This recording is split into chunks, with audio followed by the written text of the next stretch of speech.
চুয়াডাঙ্গায় মৌসুমের সর্বোচ্চ তাপমাত্রা ৪৩ ডিগ্রি। ২ মে পর্যন্ত শিক্ষা প্রতিষ্ঠান বন্ধের নির্দেশ হাইকোর্টের, আপিলের ঘোষণা শিক্ষামন্ত্রীর। ঘন ঘন ওষুধের মূল্য বৃদ্ধিতে সাধারণ মানুষের ক্ষোভ, লাগামহীন দাম কমাতে কার্যকর ব্যবস্থা নেওয়ার নির্দেশ হাইকোর্টের। উপজেলা নির্বাচনে ভীতি ছড়ালে কঠোর ব্যবস্থা, ফরিদপুরে ইসি আলমগীর। প্রতি ইউনিয়নে স্ট্রাইকিং ফোর্স রাখবে স্বরাষ্ট্র মন্ত্রণালয়। এবং হজ যাত্রা নিয়ে অনিয়মকারী এজেন্সির বিরুদ্ধে শাস্তির হুঁশিয়ারি ধর্মমন্ত্রীর। বিজনেস ভিসায় হজ করতে বাধা না থাকার ঘোষণা।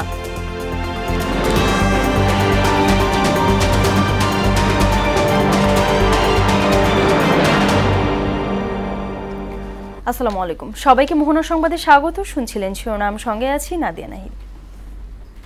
এবার বিস্তারিত। ৬ দিনের সরকারি সফর শেষে থাইল্যান্ড থেকে দেশে ফিরেছেন প্রধানমন্ত্রী শেখ হাসিনা। সকাল 11:30টায় প্রধানমন্ত্রীকে বহনকারী বিমানটি হজরত শাহজালাল আন্তর্জাতিক বিমানবন্দরে অবতরণ করে। থাইল্যান্ডের প্রধানমন্ত্রী সেত্রা থাবিসিনের আমন্ত্রণে দেশটি সফর করেন বাংলাদেশের সরকার প্রধান। সফরকালে দুই নেতার উপস্থিতিতে ভিসা অব্যাহতি, জ্বালানি, পর্যটন ও শুল্ক সংক্রান্ত বিষয়ে সহযোগিতা এবং মুক্ত বাণিজ্য চুক্তি FTA আলোচনার বিষয়ে 5টি দ্বিপক্ষীয় নথি সই হয়। এশিয়া ও প্যাসিফিক অঞ্চলের জন্য জাতিসংঘের অর্থনৈতিক ও সামাজিক কমিশন UNESCAP-এর 80তম অধিবেশনে ভাষণ দেন শেখ হাসিনা। দেশের কিছু এলাকায় বিক্ষিপ্ত বৃষ্টির আভাস থাকলেও কমছে না গরমের তীব্রতা।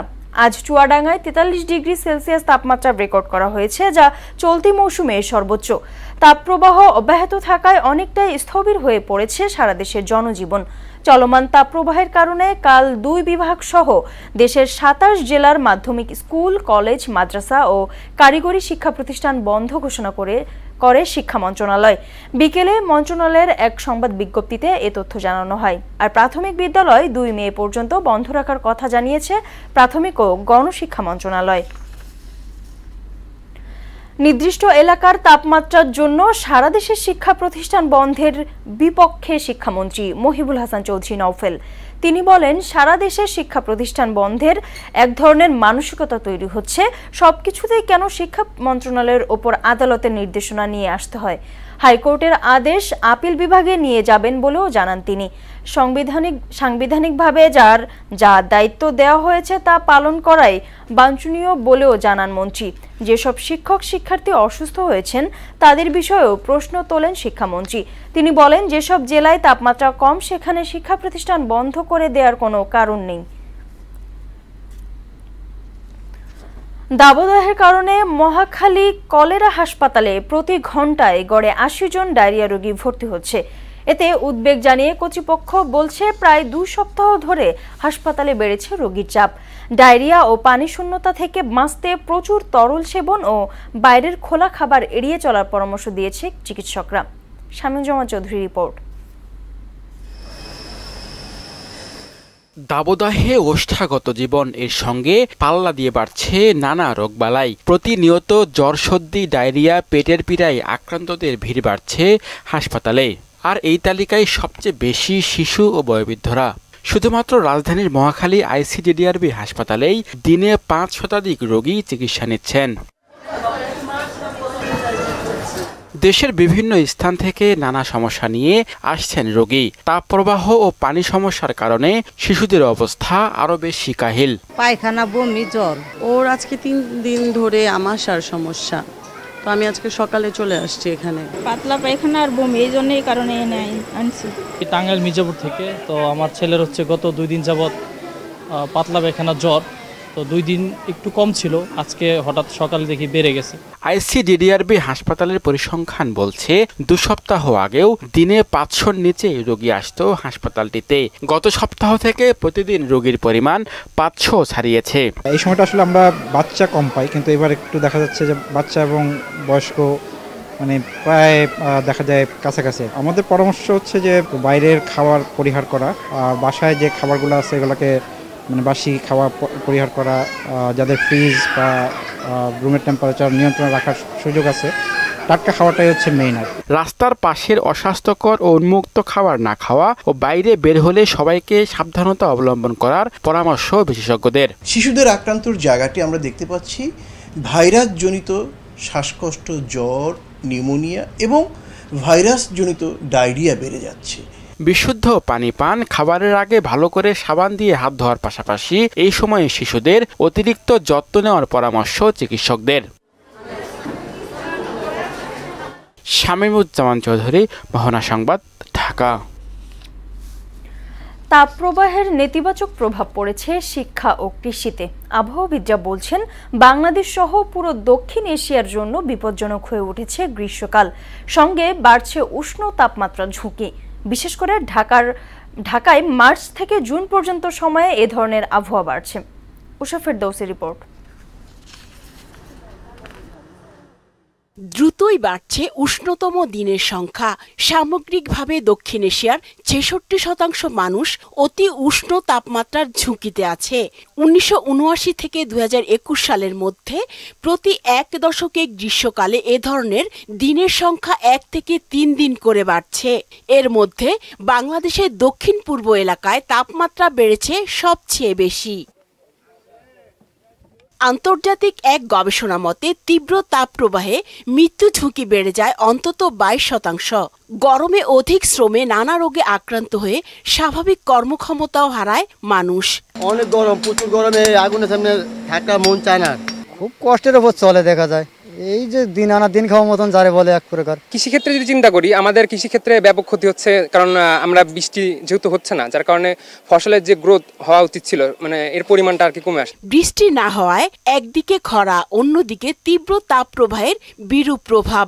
এ অবস্থায় ফলন বিপর্যয় নেতিবাচক প্রভাব ফেলতে পারে জাতীয় অর্থনীতিতে। আমাদের দেশে যে ফসল হয় সেগুলো হাই টেম্পারেচার, আমরা বলি 35-এর উপরে গেলে টেম্পারেচার, 35 ডিগ্রি সেলসিয়াসের উপরে গেলে হাই টেম্পারেচার বলি, তবে এখন তো 38, 30, 40 অনেক জায়গায় ক্রস করে গেছে। এগুলো আমাদের যে ক্রপ সেগুলো টলারেন্সি ক্যাপাসিটি এত নাই, ফলে এই টেম্পারেচারে আমাদের গাছ যদি যায় তো গাছ একটা স্ট্রেস অবস্থায় পড়ে। বিশ্বজুড়ে চরম আবহাওয়ার সৃষ্টির জন্য প্রাকৃতিক কারণের পাশাপাশি মানব সৃষ্ট জলবায়ু বিপর্যয়ও অনেকটাই দায়ী।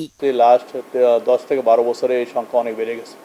এটা আগে যেমন ছিল আপনার এপ্রিল, মে মাস এবং জুন মাস বর্ষা শুরু হলে এটা শেষ হয়ে যেত, কিন্তু এখন দেখা যাচ্ছে যে এটা দীর্ঘ সময় ধরে থাকে। ঢাকা সিটির কথা যদি চিন্তা করি, এখানে প্রচুর পরিমাণ কি বিল্ডিং হচ্ছে। এমন দেখা যাচ্ছে আগে যেসব খোলা জায়গায় নদী নালা এবং পুকুর ছিল সেগুলো আমরা ভরাট করে ফেলছি। অপরিকল্পিত শহরে বাতাস ঠিকমতো প্রবাহিত হতে পারে না, ফলে গরমের কষ্ট বেশি হয়। উষা ফেরদৌস, মোহনা সংবাদ, ঢাকা।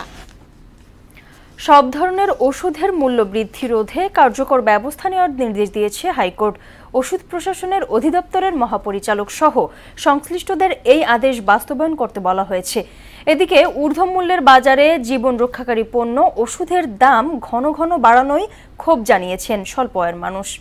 মনু ইসলামের রিপোর্ট।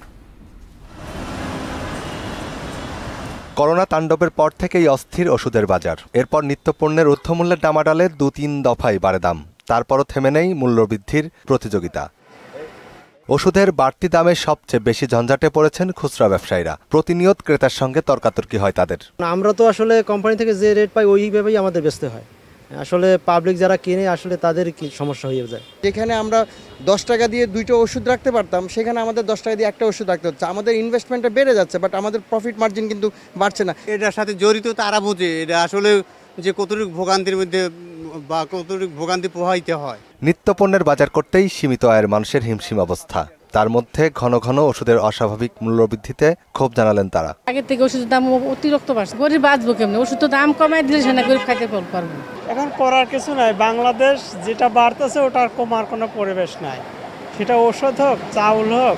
মাসিক যে খরচ, এর মধ্যে যে এক্সট্রা খরচ এগুলা বেয়ার করতে আমাদের অনেক হিমশিম খাওয়া লাগতেছে, এবং বলতে গেলে আমরা খাওয়ার চেয়ে এটা বেশি ইম্পর্টেন্ট মনে করি। 2 সপ্তাহে ওষুধের দাম বেড়েছে 7 থেকে 144%। এ সংক্রান্ত একটি প্রতিবেদন সংযুক্ত করে হাইকোর্টে রিট করে consumer association of Bangladesh, cab.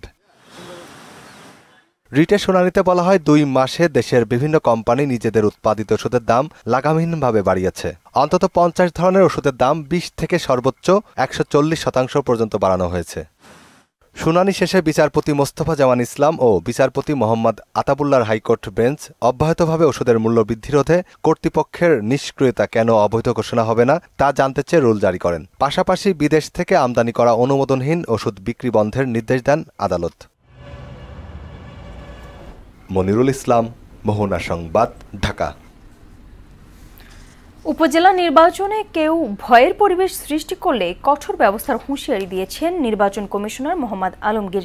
এদিকে স্বরাষ্ট্র মন্ত্রণালয়ের সিনিয়র সচিব মুস্তাফিজুর রহমান বলেছেন, নির্বাচনে প্রতিটি ইউনিয়নে নির্বাহী ম্যাজিস্ট্রেটের নেতৃত্বে থাকবে স্ট্রাইকিং ফোর্স। শামীমুজ্জামান চৌধুরী ও ফরিদপুর প্রতিনিধি আশিস পোদ্দার বিমানের তথ্যে ডেস্ক রিপোর্ট। উপজেলা পরিষদ নির্বাচন উপলক্ষে ফরিদপুর জেলা প্রশাসক কার্যালয়ে আইন শৃঙ্খলা পরিস্থিতি বিষয়ক মতবিনিময় সভায় অংশ নেন ইসি মোহাম্মদ আলমগীর। নির্বাচন অবাধ, সুষ্ঠু ও শান্তিপূর্ণ করতে প্রয়োজনীয় সবকিছু করার কথা জানান তিনি। আপনার আচরণ বিধি মেনে চলেন, আপনার প্রচার আপনি করেন, অন্যকেও সমানভাবে প্রচার করার সুযোগ দেন, কেউ কারোর প্রতি বাধা দিবেন না, কারণ বাধা দিলে স্থানীয় প্রশাসন এবং নির্বাচন কমিশন সবাই খুব কঠোর।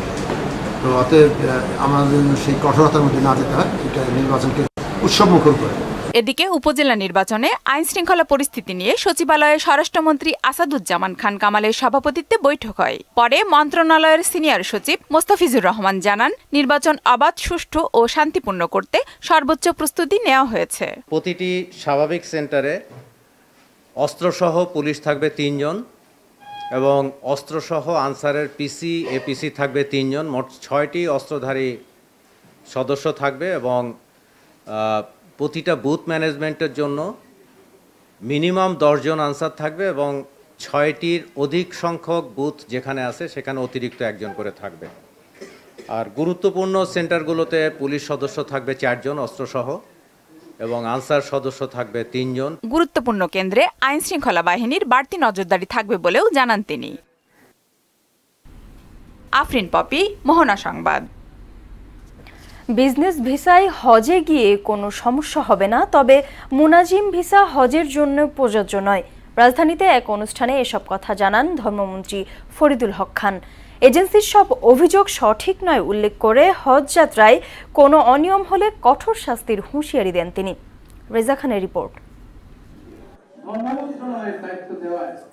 দেশ জাতির উন্নয়নে শেখ হাসিনার সফল নেতৃত্বের বিকল্প নেই শিরোনামে জাতীয় প্রেস ক্লাবে সেমিনারের আয়োজন করা হয়। এতে বাংলাদেশের অপ্রতিরোধ্য অগ্রযাত্রায় প্রধানমন্ত্রীর দূরদর্শী নেতৃত্বের প্রশংসা করেন বক্তারা। অনুষ্ঠানে প্রধান অতিথি হিসেবে যোগ দেন ধর্মমন্ত্রী। হজ সংক্রান্ত বিভিন্ন সমস্যা নিয়ে গণমাধ্যম কর্মীদের প্রশ্নের জবাব দেন তিনি। মুনাজ্জেম ভিসা নামে কোনো ভিসা না, আসলে অতীতে ভিসা যখন পাইছে মুনাজ্জেম ভিসা হিসেবে সবাই একে ট্রিট করেছে, আমরা বলেছি মুনাজ্জেম ভিসা। আসলে তারা বলেছে মুনাজ্জেম ভিসা এই আমাদের হজের জন্য এটা প্রযোজ্য না। আমরা সেই জায়গায় তারা বিজনেস ভিসা করুক, সৌদি গভর্নমেন্টের পক্ষ থেকে ভিসা তো আটকাচ্ছে না, গেলেই হলো, তারা যাচ্ছে। হজ এজেন্সির সব অভিযোগ সঠিক নয় উল্লেখ করে এ নিয়ে 9-6 হলে কাউকেই ছাড় না দেওয়ার হুঁশিয়ারি দেন ফরিদুল হক খান। আদৌ কথাটা সবই যে সঠিক তা নয়, আংশিক হয়তো সত্য হতে পারে। এইগুলো মোকাবেলা করার দায়িত্ব আমাদের। মন্ত্রণালয় সবকিছু মোকাবেলা সঠিক সময়ে করেছে, হাতে সময়ও আমাদের রয়ে গেছে, কোনো সমস্যা নেই। চলতি বছর হজের খরচ 1 লাখ টাকা কমেছে, পরের বছর আরো কমানোর ইঙ্গিত দেন মন্ত্রী। আগামী বছর আমরা আরো কিছু খরচ কমাতে পারবো। রেজা খান, মোহনা সংবাদ, ঢাকা। বাংলাদেশ থেকে এবছরই আম নিতে চায় চীন। সেজন্য চীনের একটি প্রতিনিধি দল বাংলাদেশের বাগান ও উৎপাদন কার্যক্রম পরিদর্শন করবে। দুপুরে সচিবালয়ে ঢাকায় নিযুক্ত চীনের রাষ্ট্রদূত ইয়াং ওয়েনের সঙ্গে সাক্ষাৎ শেষে কৃষিমন্ত্রী আব্দুস শহীদ এ তথ্য জানান। মন্ত্রী বলেন, জুন মাসের প্রথম দিকে চীনের প্রতিনিধি দল বাংলাদেশে আসতে চায়। এ প্রতিনিধি দলের প্রতিবেদনের ভিত্তিতে চীনের কাস্টমস বিভাগ বাংলাদেশ থেকে আম আমদানির বিষয়ে চূড়ান্ত অনুমোদন দেবে। বিভিন্ন ক্ষেত্রে টেকনিক্যাল সাপোর্টের বিষয় ওনারা আরো বাড়াবে, বিশেষ করে কৃষিতে।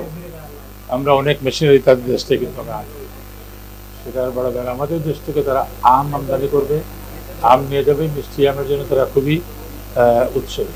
কি হচ্ছে ভুল করা। এফডিসিতে সাংবাদিকদের ওপর হামলার প্রতিবাদ ও দোষীদের শাস্তির দাবিতে সমাবেশ করেছে TV camera journalist association TCA.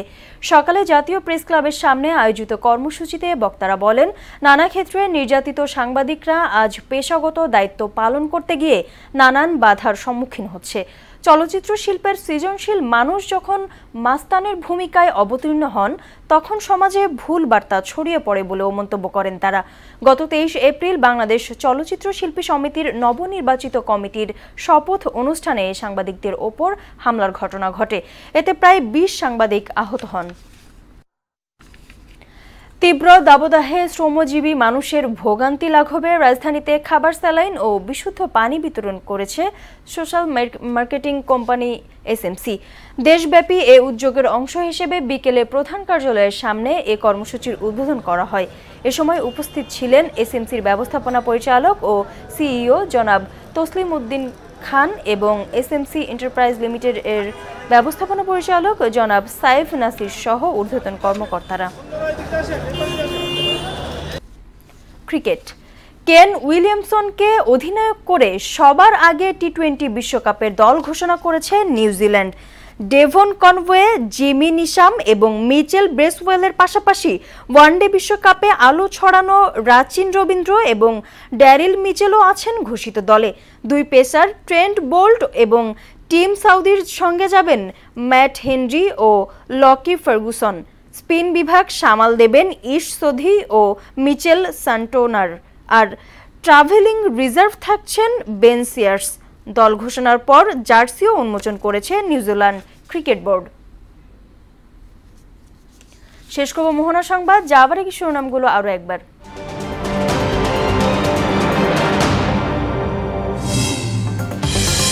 চুয়াডাঙ্গায় মৌসুমের সর্বোচ্চ তাপমাত্রা 43 ডিগ্রি। 2 মে পর্যন্ত শিক্ষা প্রতিষ্ঠান বন্ধের ঘোষণা হাইকোর্টের। আপিলের ঘোষণা শিক্ষামন্ত্রীর। ঘন ঘন ওষুধের মূল্য বৃদ্ধিতে সাধারণ মানুষের ক্ষোভ। লাগামহীন দাম কমাতে কার্যকর ব্যবস্থা নেওয়ার নির্দেশ হাইকোর্টের। উপজেলা নির্বাচনে ভীতি ছড়ালে কঠোর ব্যবস্থা, ফরিদপুরে ইসি আলমগীর। প্রতি ইউনিয়নে স্ট্রাইকিং ফোর্স রাখবে স্বরাষ্ট্র মন্ত্রণালয়। এবং হজ যাত্রা নিয়ে অনিয়মকারী এজেন্সির বিরুদ্ধে শাস্তির হুঁশিয়ারি ধর্মমন্ত্রীর। বিজনেস ভিসায় হজ করতে বাধা না থাকার ঘোষণা। এই ছিল মোহনা সংবাদে। পরবর্তী সংবাদ রাত 12টায়। এছাড়া মোহনার সবশেষ খবর জানতে ভিজিট করুন www.mohana.tv। সংবাদ দেখতে পারেন ফেসবুক ও ইউটিউবও। এতক্ষণ সঙ্গে থাকার জন্য সবাইকে